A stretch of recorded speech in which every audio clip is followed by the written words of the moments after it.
오늘 이 시간 우리 읽은 말씀을 가지고 이제 또 세상 속으로 교회를 부르신 목적이라는 제목으로 말씀을 나누도록 하겠습니다. 모든 인간들이 가지는 질문이 있습니다. 이거 누가 가르쳐 주지 않아도 특히 이제 사춘기 때 이런 질문을 많이 하는 것 같아요. 자라면서 이런 질문을 하게 되는데, 나는 어디서 와서 어디로 가는가? 그리고 나는 누구인가? 내가 존재하는 이유가 뭔가? 내가 이 땅에 왜 태어났는가? 그런 질문, 그런 생각들 한 번씩 다 해보셨죠? 네, 아마 다들 해보셨을 거예요. 저도 사춘기 때 언제 이 생각을 제일 많이 했냐면, 새벽에 혼자 공부할 때, 내일 시험인데 혼자 집에 가족들이 다 자고 나는 공부하고 있을 때, 내가 지금 뭘 하고 있는가? 그런 생각을 많이 했던 것 같아요. 굉장히 그런 나의 존재에 대한 고민, 이런 것들을 굉장히 사춘기 때 많이 했던 것 같습니다. 그래서 인간들은 이 질문에 답을 얻기 위해서 다양한 세상의 학문과 지식, 그리고 종교의 힘을 많이 받습니다. 그렇죠? 왜냐하면 제가 예전에 어떤 그 다큐멘터리 같은 걸 보니까 어떤 그 스님이 나와가지고 뭐 그런 질문을 주고 뭐 증문, 즉답 이런 것들을 하는 걸 이제 봤거든요. 거기서도 많은 질문들이 그런 거더라고요. 우리가 이 땅에 태어난 이유가 뭡니까? 이런 질문들을 하더라고요. 그런데 이 질문에 대한 답은 우리가 지금까지 나누었던 베드로전서 말씀, 우리가 앞에 나누었던 베드로전서 말씀에서 베드로가 이미 우리에게 말씀을 통해서 답을 어느 정도 해 주었습니다. 하나님의 교회, 하나님의 백성은 지금 모습은 비록 세상에서 멸시받는 흩어진 나그네 같아 보이고 또 흩어진 나그네에 불과해 보이지만 썩지 않는 영혼을 향해 걸어가는 나그네이다. 우리는 이 자리, 이 세상에서 안주해서 멈춰있는 존재가 아니라 썩지 않는 영혼을 향해 걸어가는 나그네다라고 베드로가 이야기했습니다. 그리고 택하심 받은 자, 썩지 아니할 씨로 거듭난 자, 택하신 족속, 왕같은 제사장, 거룩한 나라, 그의 소유가 된 백성, 하나님이 사랑하는 자, 순종하고 고난받을 자유를 얻은 자라고 우리가 누구인지에 대해서 베드로가 말씀을 통해서 우리에게 또 당시 그 초대교회 성도들에게 계속해서 강조하고 또 강조하면서 이야기한 것이죠. 그렇다면 하나님의 교회요, 거룩한 백성인 우리들의 존재 이유를 알아야 되지 않겠습니까? 우리가 이 땅에 하나님의 교회고 나그네로 살아간다라고 말하는데, 그러면 하나님의 교회가 이 땅에 존재하는 이유가 뭔가? 목적이 뭔가? 주님의 교회된 자들이 세상에 존재하는 이유가 무엇인가? 우리 오늘 말씀을 통해서 생각하고 나누어 봤으면 좋겠습니다. 이제까지 베드로는 교회가 세상을 어떻게 지나가야 되는지, 교회가 세상을 어떻게 지나가야 하는지 구체적인 삶의 영역을 예를 들어서 말씀해 줬습니다.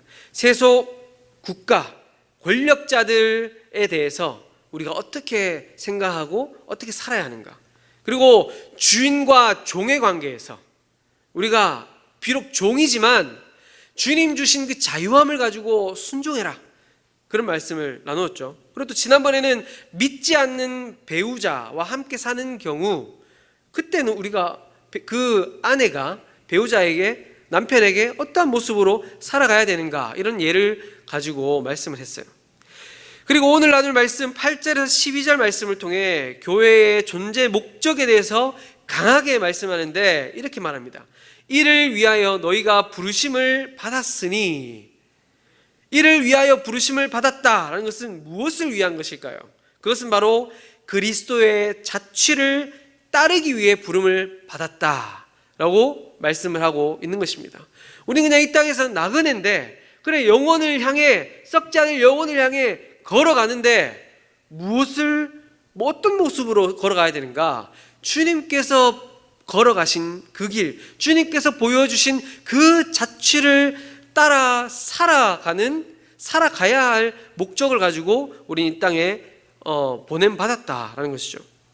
교회의 영광된 소망으로 부르심을 받았지만, 교회는 이 땅 가운데 영광된 소망을 가지고 부르심을 받았지만, 동시에 이 세상 속을 살아가도록, 지나가도록 부르심을 받았는 거 아니겠습니까? 그렇죠? 우리가 뭐 왕같은 제사장이고 거룩한 나라고 하나님의 사랑받는 자라고 말하지만, 우리 세상과 구별돼서 뭐 하늘에 붕 떠 있는 게 하나님의 교회가 아니잖아요. 그렇죠?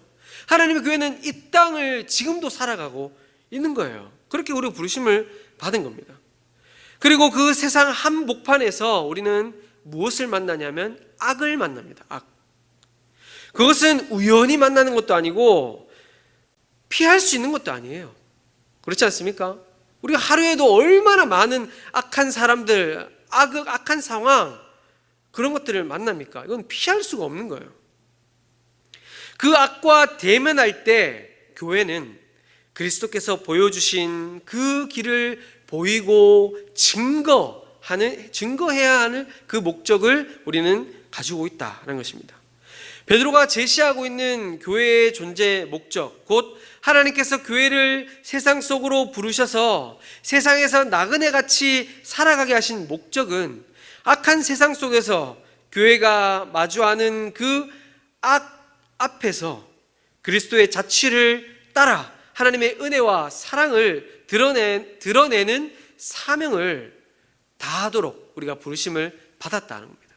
그 악을 피할 수도 없고, 우리 악한 상황을 피해갈 수도 없고, 그것은 우리가 어떻게 할 수 없지만, 그 악한 상황을 맞닥뜨렸을 때, 악인을 맞닥뜨렸을 때, 그때 비로소 주님의 교회가, 주님께서 가르쳐 주신 그 자취, 주님께서 가르쳐 주신 그 말씀을 드디어 살아낼 수 있는, 드디어 증거할 수 있는 장이 열린다라는 것이죠. 베드로는 교회의 부르심의 목적을 바르게 행하기 위해서 어떤 모습으로 살아가야 할지 말씀합니다.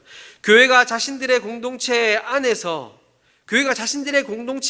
어떻게 하나로 묶여서 사랑하고 연합해야 할지를 먼저 강조해요. 왜냐하면 교회가 공동체로 모인 우리 안에서도 바른 모습으로 하나 되지 못하는데, 교회가 세상 가운데 바르게 그리스도의 모습을 보일 수가 없지 않습니까? 그렇죠? 그래서 먼저 교회 공동체 안에서 어떤 모습을 가지고 살아가야 되는가, 그것을 베드로가 말해주고 있어요. 우리 8절부터 9절까지 말씀을 이야기하고 있는데, 그 말씀을 시작하면서 베드로가 강조하는 부분이 있습니다. 만약에 제가 여러분들에게 이렇게 이야기하면 어떨까요? 성도 여러분, 오늘 이 설교가 저의 마지막 설교입니다. 여러분 믿어지십니까? 오늘 이 설교가 저의 마지막 설교라니까요. 그러면 제가 만약에 그렇게 말씀을 드렸다면, 여기 졸고 계신 분이 한 분도 안 계셔가지고 제가 말씀드려 그런데, 오늘 제가 마지막 설교입니다 여러분 이라고 말하면 졸고 계신 분들도 갑자기 고개를 버뜩 들겠죠. 그렇죠? 오늘 베드로가 지금 말씀을 시작하면서 뭐라고 시작하냐면 마지막으로 말하노니 라고 이렇게 이야기합니다. 마지막이라는 표현은 굉장히 모든 사람의 이목을 집중시키는 힘이 있죠. 그렇죠? 마지막이라는 이 강조를 통해서 당시 초대교회 성도들이 자칫 흩어져 있을지 모를 그 이목을 집중시키고 있습니다. 왜 그럴까요? 이 이후에 이야기할 말씀이 중요한 말씀이다라는 거죠. 중요한 말씀을 전할 테니까 얘들아 집중해라, 여러분 집중하십시오 라고 하면서 지금 시작을 하는 거예요. 그러면서 어떤 것을 강조하느냐, 마음을 같이 할 것, 동정할 것, 형제를 사랑할 것, 불쌍히 여길 것, 겸손할 것, 이 5가지를 강조합니다. 이 5개의 형용사는 그리스도 안에서 바른 공동체를 세우는 데 있어서 굉장히 중요한 것이죠. 굉장히 중요한 것. 이것은 이 8절 말씀 뒤에 이제 9절에서 선포될 교회의 부르심의 목적을 잘 수행하기 위한 준비 자세라는 거예요. 교회가 이제 세상 가운데 나가서 교회다운 모습을 보이기 위해 준비되고 무장되어야 할 중요한 것이니까 성도 여러분 잘 들으십시오 라고 이야기하는 겁니다. 첫 번째, 그건 무엇이냐면, 자, 첫 번째 저를 따라하겠습니다. 마음을 같이함. 네, 마음을 같이 하는 거예요. 마음을 같이 하고 한 뜻을 가지는 것, 그것은 하나님께서 세우신 공동체의 제일 중요한 첫걸음이죠. 첫걸음. 남편과 아내가 그냥 뭐 혼인신고했다고 해서 부부입니까? 그냥 결혼식장 들어가서 결혼했다고 해서 부부입니까? 결혼했어요. 그런데 이제 결혼식장 딱 나가고 혼인신고하고 딱 나갔는데 서로 딴 마음이에요. 다른 곳을 바라보고 있어요. 그러면 그게 진짜 부부라고 할 수 없잖아요. 그렇죠? 정말 하나님께서 하나 되게 하신 부부라면 한 마음, 한 뜻을 품어야 건강한 가정을 이루어갈 수 있는 것이죠. 주인과 종도 같은 거 아니겠습니까? 주인과 종이 한 마음이 되지 않으면 무슨 일을 이루어갈 수 있겠습니까? 한 마음이 되고 한 뜻이 되어야 어떤 사업체를 이끌어가든 어떤 가정을 이끌어가든 주인과 종이 한 마음이 되어야 위대한 일을 해나갈 수 있는 것이죠. 마음을 같이 하는 것, 마음을 같이 한다는 것은 뭐냐면 내 마음같이 여긴다는 거예요. 내 마음같이 나같이 여기는 것이 한 마음이 된다는 겁니다. 하나님의 교회가 마음을 같이 하지 못하고 나누어질 때 하나님의 일을 과연 감당할 수가 있겠습니까? 우리가 뭐 교회 건축을 하고 뭐 단기 선교를 가고 뭐 어떤 뭐 여름 사역을 하고 뭐 무슨 일을 할 때 이 사람은 이 말하고 저 사람은 저 말하고 교회 이렇게 짓자 저렇게 짓자 뭐 단기 선교 뭐 이런 모습으로 가자 저런 모습으로 가자 다 다른 소리를 내면 아무리 좋은 사역이라고 해도 그 사역은 출발도 할 수 없어요. 그렇죠? 하지만 마음을 하나로 모으고 한 마음 한 뜻으로 출발할 때 그때 비로소 위대한 일이 이루어질 수 있는 것 아니겠습니까? 세상을 향해 담대히 나가기도 전에 마음이 갈라진다면 교회는 결코 주님의 몸이라고 할 수 없는 것이죠. 우리 김포제일교회가 한 마음이 되어서 거룩한 사역 감당하는 귀한 교회 될 수 있게 소망합니다. 두 번째를 따라하겠습니다. 동정함. 네, 동정하는 겁니다. 동정한다는 것은 무엇이냐면 함께 고난을 나누고 느낀다는 거예요. 함께. 마음이 하나가 되면 동정하는 거, 이거 불쌍히 여기십시오. 형제를 불쌍히 여기십시오. 안 해도 됩니다. 그렇죠? 아까 제가 마음이 하나가 되는 게 첫걸음이라고 했잖아요. 그렇죠? 마음이 하나가 되면 자연스럽게 형제 자매의 어려움, 형제 자매의 기쁨을 나누게 돼요. 그렇죠? 이 사람은 무엇이 어렵고 힘든가? 이 사람은 무엇이 필요한가? 이 사람은 무엇이 기쁜 일이 있는가? 나누게 되는 것이죠. 공감하게 되는 것이죠.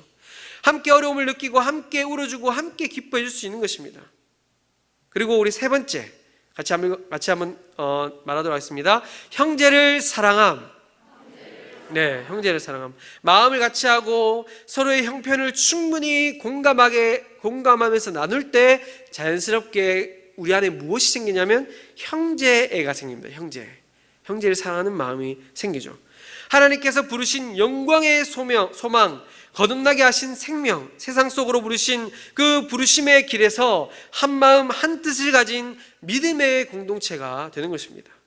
세상을 살아가면서 세상이 뭐라고 하더라도, 누가 뭐라고 하더라도 나와 한 마음이 되어주고 나를 공감해주고 나를 사랑해주는 공동체가 있다는 것, 그래서 얼마나 큰 힘이 됩니까? 얼마나 큰 위로가 됩니까? 그렇죠? 우리 김포제일교회가 그런 공동체인 줄 믿습니다. 위험이 좀 작은 것 같은데. 우리 김포제일교회가 그런 공동체인 줄 믿습니다. 우리가 세상에서 막 멸시받고 세상 사람들이 우리에게 손가락질하고 욕한다고 해도 김포제일교회만 생각하고 우리 구역만 생각하고 우리 교회만 생각하면 위로받고 힘을 얻고 그러면은 세상에 무엇이 두려울 게 있겠어요? 안 그렇겠습니까? 그러면 이 세상이 아무리 나그네 같은 인생길이라 하더라도 정말 듣는다고 큰 힘이 되는 거죠. 누가 뭐라고 하든, 누가 뭐 어떤 사람에 대해서 나에게 이 사람 이렇더라 저렇다더라, 그런 말에 흔들리지 않게 소망합니다. 그런 말에 그 사람에 대한 평판이 이랬다 저랬다 하지 않는 저와 여러분들 될 수 있길 소망합니다. 그렇게 이랬다 저랬다 하는 것이 아니라 하나로 불러주신 형제 자매를 온 마음 다해 사랑하고 내 마음같이 나를 사랑하는 것 같이 사랑하는 우리 교회 될 수 있길 소망합니다. 네 번째는 함께 말하도록 하겠습니다. 불쌍히 여김. 네, 불쌍히 여김입니다. 이렇게 형제를 사랑하는 공동체가 될 때 자연스럽게 우리에게는 하나님의 긍휼하심이 생깁니다. 하나님의 긍휼을 깨닫게 돼요. 불쌍히 여긴다라는 것은 뭐냐면 애간장이 끓는다는 거예요. 애간장이 끓는다. 하나님께서 죄인을 향해 가지는 마음이 불쌍히 여기는 마음입니다. 택하심 받은 그 은혜의 백성이 하나님을 떠날 때 그 백성을 바라보고 느끼시는 하나님의 마음이 불쌍히 여기는 마음입니다. 목자 없는 양같이 흩어져서 고생하고 기진한 백성을 향해 느끼는 마음, 그 예수님의 마음이 바로 불쌍히 여기는 마음입니다. 하나님의 교회가 서로 한 마음이 되어서 서로 공감하며 사랑하는 공동체가 될 때 죽어가는 세상을 하나님의 그 긍휼한 마음으로 볼 수 있고 하나님 아버지의 마음으로 세상을 향해 나아가는 그런 공동체가 될 수 있는 것입니다. 우리 안에서, 우리 교회 한 교회 공동체 안에서도 서로를 마음이 하나 되지 못하고 서로를 불쌍히 여기지 못하고 정말 서로를 사랑하지 못하는데 어떻게 세상을 향해 나가서 세상을 긍휼하심으로 바라보고 세상을 사랑할 수 있다 말할 수 있겠습니까? 그렇겠습니까? 우리 다섯 번째 큰 목소리로 따라하겠습니다. 겸손함. 네, 겸손함입니다. 하나님의 긍휼이 자신을 통해서 흐르게 하려면, 하나님의 긍휼이 나를 통해서 흐르게 하려면 주님처럼 겸손하고 낮은 섬김의 마음이 있어야 됩니다. 겸손한다, 자신을 낮춘다라는 것은 무엇일까요? 그것은 실제로는 그렇지 않지만, 실제로 내 모습이 막 낮고 막 부족하고 천하고 볼품없어 보이는 그런 모습이 아니지만 상대방을 섬기기 위해 더 낮은 위치에 처하는 겁니다. 스스로. 우리에게 뭐가 있다고 했습니까? 하나님께서 주신 자유가 있다 했잖아요. 그렇죠? 근데 우리는 높아질 자유도 있습니다. 하지만 우리는 겸손한 게 아니죠. 그럼 우리는 결코 하나님의 사랑을 세상 가운데 실천할 수가 없는 겁니다. 우리에게 자유가 있지만, 하지만 비록 실제로는 그렇지 않지만 내 스스로를 내 형제보다 더 아래로 끌어내리는 것, 그게 바로 겸손함인 거예요. 겸손은 또 무엇이냐면, 겸손의 자세는 긍휼하심의 열매입니다. 우리 안에 하나님의 긍휼한 마음이 있습니까? 사랑하는 성도 여러분, 저와 여러분에게 하나님의 긍휼하신 마음이 있습니까? 그러면 겸손하게 될 줄 믿습니다.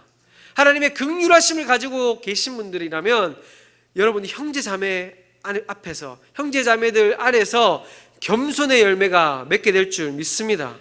하나님의 뜨거운 긍휼은 바로 하나님의 아들 예수님으로 하여금 하늘 보좌를 내려놓고 낮고 낮은 종의 모습으로 오게 하셨습니다. 저와 여러분들이 우리 스스로를 낮고 낮은 겸손의 자리로 끌어내릴 수 있는 저와 여러분들 될 수 있기를 소망합니다. 교회는 세상이 어떻게 보든지 상관없이 이미 하나님 앞에 거룩하고 영광의 소망을 얻은 그런 공동체입니다. 교회는 세상이 어떻게 보든지 그게 상관없이 이미 교회는 하나님 보시기에 영광스럽고 거룩한 공동체예요. 우리는 영광을 누릴 자유가 있지만 그 자유를 가지고 하나님의 종으로 세상에 보냄받아진 자들입니다. 한 마음으로 서로를 공감하며 형제를 사랑하고 하나님의 긍휼의 마음으로 낮아진 하나님의 교회는 이제 우리 공동체 안에서 이미 그것이 준비되었다면 이제 세상에서 그 모습을 드러내 보일 준비가 다 되었습니다.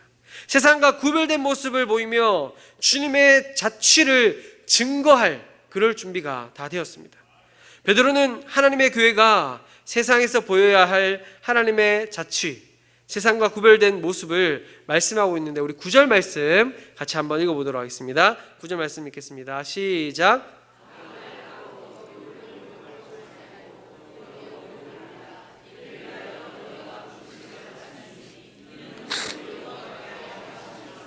아멘.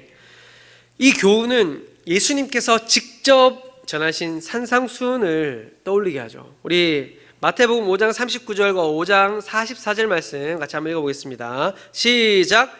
나는 너희에게 이르노니 악한 자를 대적하지 말라. 누구든지 내 오른편 뺨을 치거든 왼편도 돌려대며 나는 너희에게 이르노니 너희 원수를 사랑하며 너희를 박해하는 자를 위하여 기도하라. 아멘. 또 이 말씀은 바울이 전한 교훈도 우리에게 이 바울이 전한 교훈도 생각나게 합니다. 로마서 12장 17절 말씀 같이 한번 읽어보겠습니다. 시작. 아무에게도 악을 악으로 갚지 말고 모든 사람 앞에서 선한 일을 도모하라. 아멘. 하나님의 교회가 악을 악으로 욕을 욕으로 갚지 않는 것, 그 전에 교회 공동체 안에서 한 마음이 되고 서로를 사랑하고 긍휼히 여기고 불쌍히 여기고 그렇게 교회가 하나 될 때야 그때 비로소 이제 세상을 향해서 이런 일들을 감당할 수 있다는 것입니다. 악을 악으로 욕을 욕으로 갚고 싶은 마음, 우리에게 악한 일을 하면 악으로 갚고 우리에게 욕하는 사람에게 욕으로 갚는 것, 그건 누구나에게 그런 마음이 있는 거 아닙니까? 저만 그런 마음이 있습니까?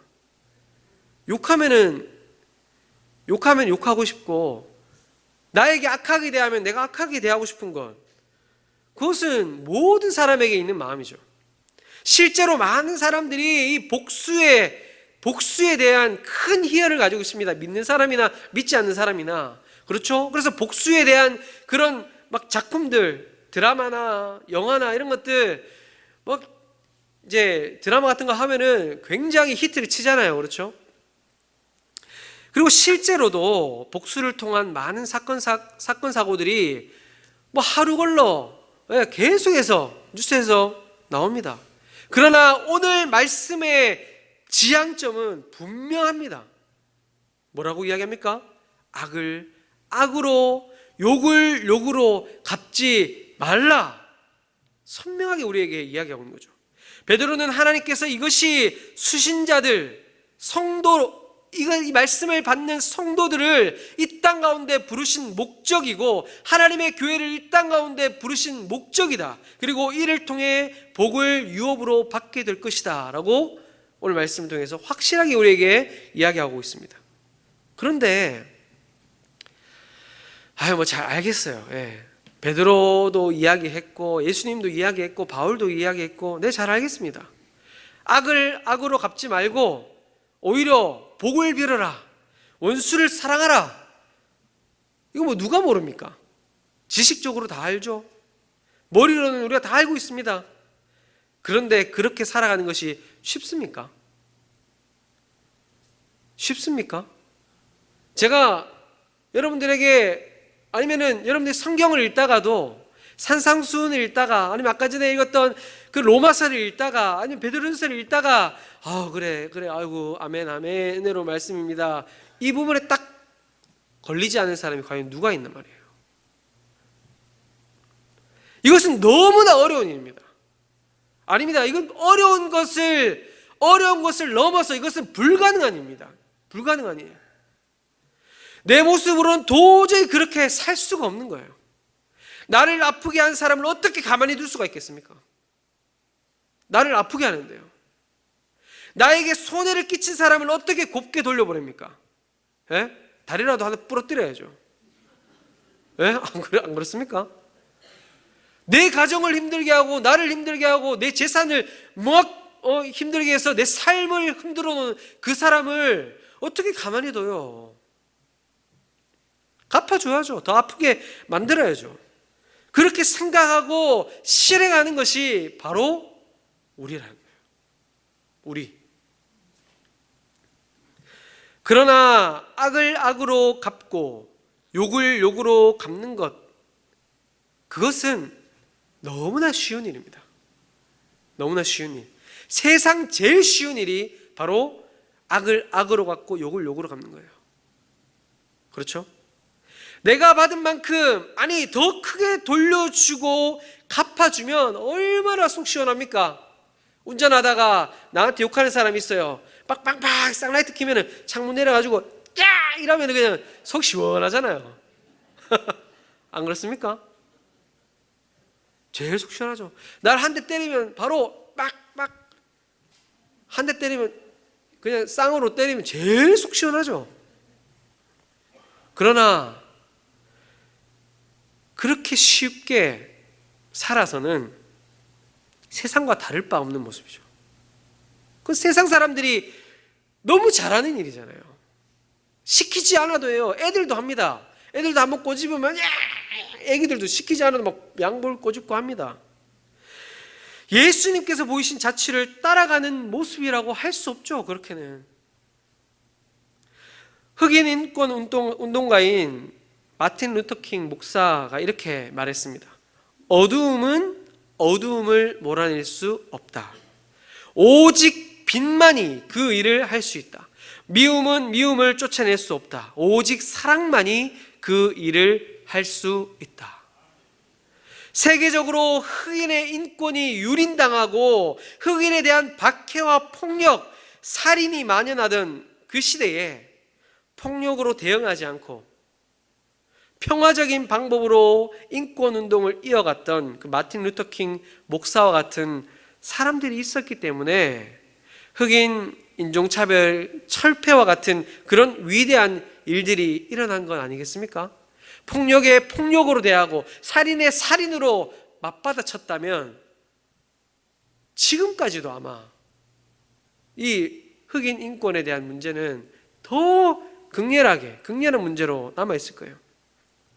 복수로는 어떠한 위대한 일도 일어나지 않습니다.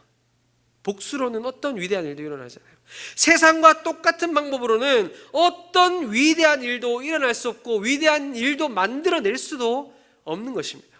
우리가 우리에게 악을 행하고 욕하는 자들에게 할 수 있는 복수가 있어요. 근데 복수, 우리가 할 수 있는 복수가 있습니다. 여러분 귀를 쫑긋 세우시고 이 복수를 배워가십시오. 네, 통쾌한 복수가 있어요. 우리가 할 수 있는 가장 통쾌한 복수, 바로 악을 선으로 갚고 욕을 축복으로 갚는 것입니다. 여러분 믿으십니까? 네, 별로 통쾌한 것 같지 않죠? 그리고 더 나아가서 더 크게 복수하고 싶다. 그러면 복을 빌어주는 겁니다. 그들을 위해서 복을 빌어주는 거예요. 우리의 마음에는 내키지 않고 내가 손해보는 것 같고 원통하고 몸이 부들부들 떨리지만 눈물이 나지만, 그렇지만 우리는 그들을 향해 축복하고 그들을 향해 복을 빌어주는 것, 그것이 우리가 할 수 있는 가장 확실한 복수입니다. 왜냐하면 우리에게는 이 믿음이 있기 때문이에요. 우리 앞에서 나눴던 2장 23절 말씀 같이 한번 읽어볼까요? 2장 23절 말씀 시작.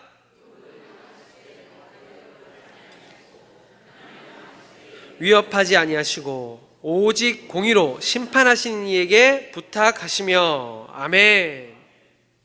우리가 세상 사람들을 악을 선으로 갚고 욕을 축복으로 갚고 오히려 더 나아가서 복을 빌어줄 수 있는 것, 그것은 우리에게 이 믿음이 있기 때문입니다. 주님께서 먼저 보이신 자취를 따라가면서 공의로 심판하실 하나님께서 갚아주신다 라는 그 믿음이 우리에게 있기 때문이에요. 여러분 그것을 믿으십니까? 여러분 그걸 믿으신다면 이렇게 할 수 있는 거예요. 하지만 이것을 믿지 않으면 어떻게 되느냐? 내가 갚아주고 싶어요. 내가 갚아주고 싶어요. 내가. 와, 이걸 어떻게, 와, 진짜 이거 밤에 잠도 안 오고 막 이거 어떻게 갚아주지? 이를 부득부득 갈면서 그런 거예요. 복수하지 않고 용서하며 복을 빌어주는 것, 복수하지 않고 용서하고 복을 빌어주는 것, 그것은 나를 힘들게 한 그 사람을 위한 걸까요? 그 사람을 위한 걸까요? 나를 힘들게 한 그 사람? 아닙니다. 그것은 우리를 위한 거예요. 우리를 위한 거. 하나님의 백성, 하나님의 교회를 위해 주신 말씀이에요. 그 사람들, 하나님이 말씀하셨잖아요. 얘들아, 너희는 예수 믿는 바보니까 바보 천치같이 그냥 무조건 참아줘라. 아니에요. 하나님이 복수하신다니까요. 그러나 우리가 그들을 위해 축복하고 복을 빌어주고 그들을 용서하는 건, 그것은 우리를 위한 거예요. 왜냐하면 마음의 증오와 복수심을 여러분 가지고 한번 살아보셨습니까? 마음의 복수와 증오심 가지고 안 살아보셨습니까? 살아보셨죠? 그럼 어떻습니까? 하루하루가 할렐루야, 오, 아멘, 주님. 아니요. 말씀도 안 들어와요. 예배 안 가고 싶습니다. 앉아서 기도도 안 됩니다. 하루하루가 지옥이에요. 살아가는 하루하루 매 순간이 지옥입니다. 복수심을 가지고 증오를 가지고 살아가는 그 사람의 삶은 그냥 지옥이에요.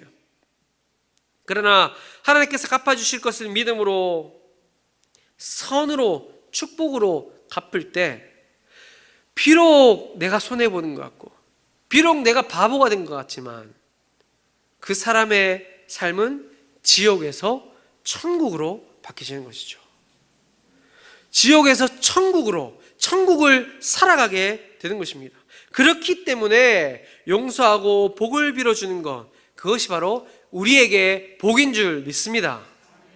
그리고 그렇게 할 때 우리는 세상과 다른 모습으로 예수님의 사랑과 가르침을 세상에 증거하는 사명을 감당할 수 있는 것이죠. 왜냐하면 세상과 다른 모습으로 구별된 모습을 살아가는 거잖아요. 우리는 세상과 다른 모습을 보이며 하나님의 말씀과 사랑을 드러낼 사명을 위해 보냄받은 하나님의 교회라는 사실을 믿고 살아갈 수 있는 저와 여러분 될 수 있길 소망합니다. 이어서 베드로는 지금까지의 말씀을 시편 34편 12절에서부터 16절까지의 말씀을 인용해서 자신의 말씀을 뒷받침할 근거를 제시합니다. 지금까지의 말씀은 베드로 자신의 생각이나 인간적인 주장이 아니라 이미 구약에서부터 가르쳐온 말씀이다. 그 말씀을 통해서 이제 베드로가 유대 배경을 지닌 많은 초대교회 성도들에게 이 말씀은 내 생각이 아니야. 이 말씀은 이미 구약에서부터 우리에게 가르쳐온 말씀입니다 라고 이야기합니다. 우리 인용된 말씀 10절을 보면, 그러므로 생명을 사랑하고 좋은 날 보기를 원하는 자는 혀를 금하여 악한 말을 그치며 그 입술로 거짓을 말하지 말고. 이 말씀은 시편 34편 12절과 13절 말씀을 인용한 것입니다. 우리 같이 한번 읽어볼까요? 시편 34편 12절에서 13절 시작.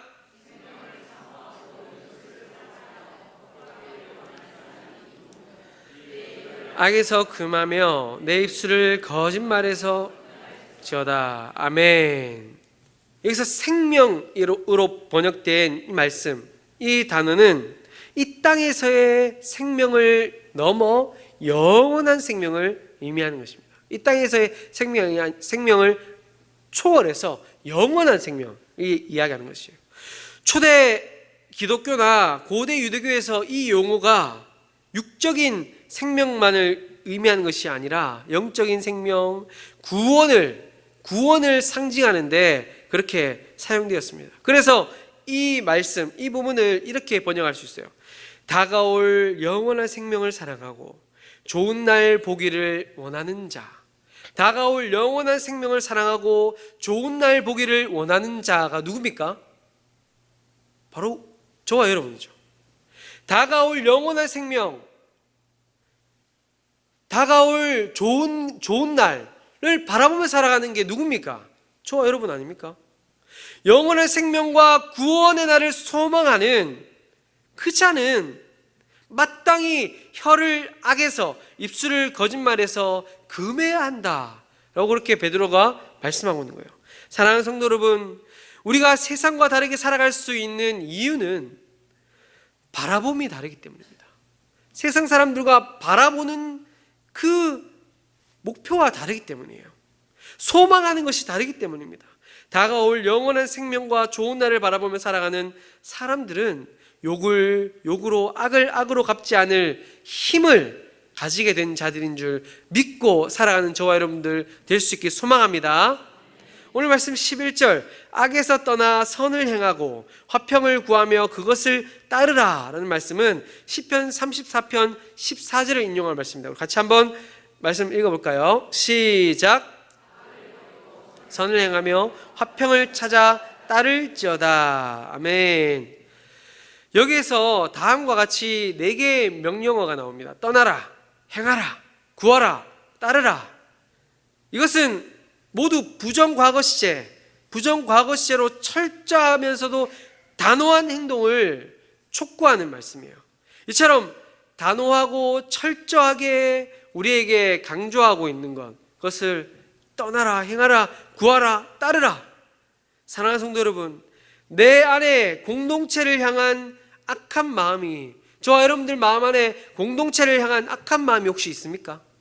내 형제를 미워하고 우리 교회 공동체를 바라볼 때 막 증오하는 마음이 있고 싫어하는 마음이 있고 저주하는 마음이 있고 그런 마음이 혹시 있습니까?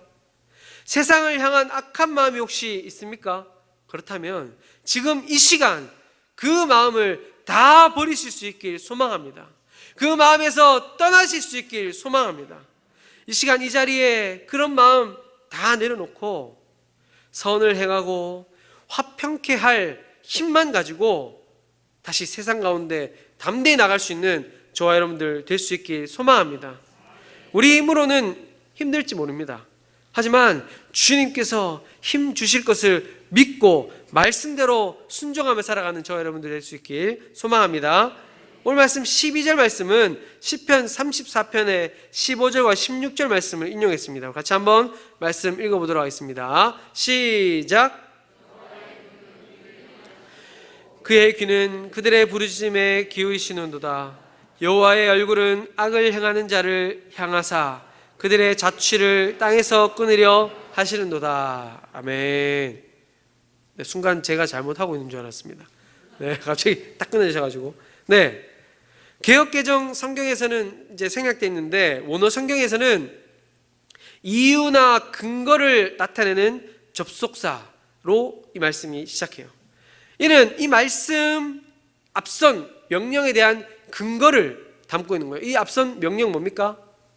악을 악으로 갚지 않고 욕을 욕으로 갚지 않고 오히려 축복해라, 복을 빌어라 라는 그렇게 할 수 있는 근거, 어떤 상황과 환경 속에서도 악을 악으로 갚지 않고 입술을 지키며 화평을 구할 수 있는, 화평을 전할 수 있는 이유는 주님의 눈이 의인을 보고 계시고 주님의 귀가 그의 의인의 간구를 듣고 계시고 주님의 얼굴이 악행하는 자들을 향하고 계시기 때문인 줄 믿습니다. 하나님은 그냥 우리를 내버려 두시는 분이 아니죠. 하나님은 악인을 그냥 내버려 두시는 분이 아닙니다. 하나님은 지금도 의인을 바라보시고 의인에게 귀 기울이시고 악인을 지켜보고 계신 분이신 줄 믿을 수 있길 소망합니다. 때때로 우리는 하나님께서 악인에 대해서 잠잠히 계시는 것만 같고, 하나님은 뭐 하시나? 어떻게 저렇게 악인이 세상 가운데 날뛰도록 내버려 두시나? 도대체 하나님은 뭐 하시는 분이신가? 지금 뭘 하고 계시는가? 그렇게 우리가 생각할 때가 있습니다.